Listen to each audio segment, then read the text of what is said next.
All right, Sanch here, ladies and gentlemen. Welcome back to another episode on the Bodybuilding News Network. We're going to be talking about a recap of the Toronto Pro in the specifically the men's open and the men's 212. As always, I do appreciate you guys stopping in and checking out the channel. Continue the conversation in the comment sections below. Well, let's go ahead and get right into what we're going to be talking about today. Now, for the most part, from what I've been able to find, this is going to be the conclusion of the 2021 competitive calendar. As we move into 2022, we have a lot of fantastic shows that are going to be happening, things like the Indy Pro and the Arnold, Ohio Classic. So make sure you guys stay tuned for that, for those fantastic shows. It's going to be very star-studded. I actually saw Nick Trigili was talking about, as I pull up my photos, as Nick Trigili was talking about, I guess Hunter Labrado dropped out of the Arnold Classic, and I think that makes pretty good sense. He's top 4 at the Olympia. He could take some time off, get a proper, solid off season, and then roll into the Olympia because he's already qualified. 4th place, that's how it works.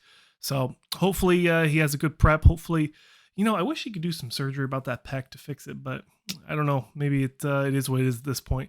But if we look at the scorecard, big congratulations to Joel Thomas for winning the Toronto Pro in the men's open. And then we have Quentin Araya. He did really well at the Romania Pro in that top 6 first call out. A lot of people were really happy with that placing. I was happy with that. I was also happy with this placing here. Now, in some situations, I've seen people say that Quentin could have won this show. I've even seen some prominent people say that number 3, Joe Seaman, could have won the show. In my personal opinion, coming into the show, I thought that this was Joe's show to lose. I thought that he was kind of that standout name. And then also 4th place, Aaron Gowley. He was one of those new pros. Let me check his scorecard just in case. But I believe he just turned pro in 2019, and then he made his debut in 2021 at the Tampa Pro. Not placing, but then, coming into this Toronto Pro, placing that top 4 is a great finish for him. So very, very happy for Aaron Gowley. Stanimal, not gonna say his last name because I butchered it. He got 5th place. And then the guy I've been talking about for a while now, if you're a super fan of the channel, is this Carlos Longoria.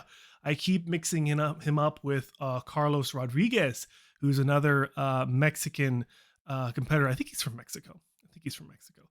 This guy won his pro card like not even 2 years ago. I mean, this is his pro debut. So, pretty happy for what he was able to accomplish with the conditioning that he did bring. I definitely think he could have come in a lot sharper. I think he has the structure, he has the muscle bellies, and he was very, very full. But definitely at the conditioning wise, just wasn't really there for getting any higher than what he did in terms of placings. And like I was kind of mentioning earlier with the Joel Thomas versus Quentin Araya, and you could even throw Joe Seaman in there as I did with these photos. I thought it was a pretty close battle. Their structures are a little different, so kind of makes the judging a little more difficult for the judging staff, but that's what we love about bodybuilding. That's what we love about bodybuilding. 212, Douglas Connor. Again, another one of those brand new pros turned pro at the NPC North Americans in the men's light heavyweight in 2020. Took the time off, came into his pro debut in the 212, winning his show in first for 212 respectively, and now he's going to the Olympia. So very promising career for this young gentleman, Douglas Connors. 2nd place, no introduction needed here, the Adolphus Quada. I'm sure I butchered his name, but he actually won in 2019. In 2019 he won the Toronto Pro, so a returning Toronto Pro champion. He took 2020 off for whatever reason. He did place 7th at the New York Pro in the 212, of course, but coming back into the fold at the end of the 2021 competitive season, placing 2nd in the 212, obviously.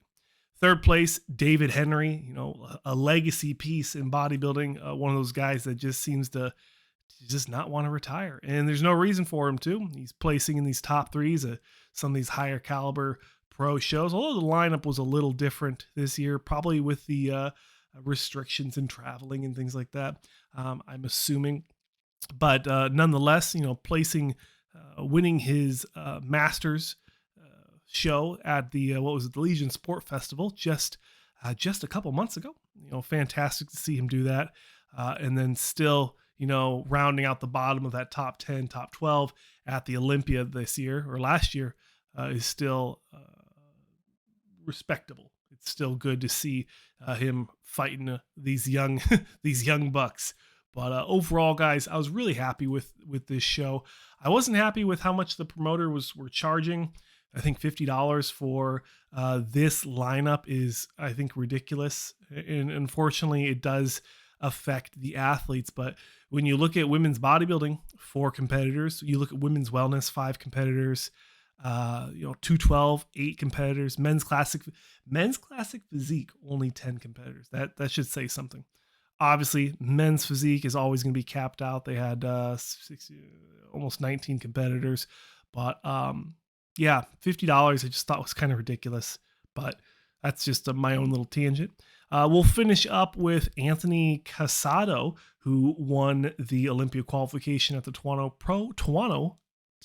Pro in the men's classic physique division. So I was very happy for him. I thought he looked fantastic. I thought the lineup all in all was a really good lineup. So, you know, good job for him. Congratulations. Hopefully we get to see you at the Olympia if all these restrictions are lifted. But Todoro's telling me it's the end of the video.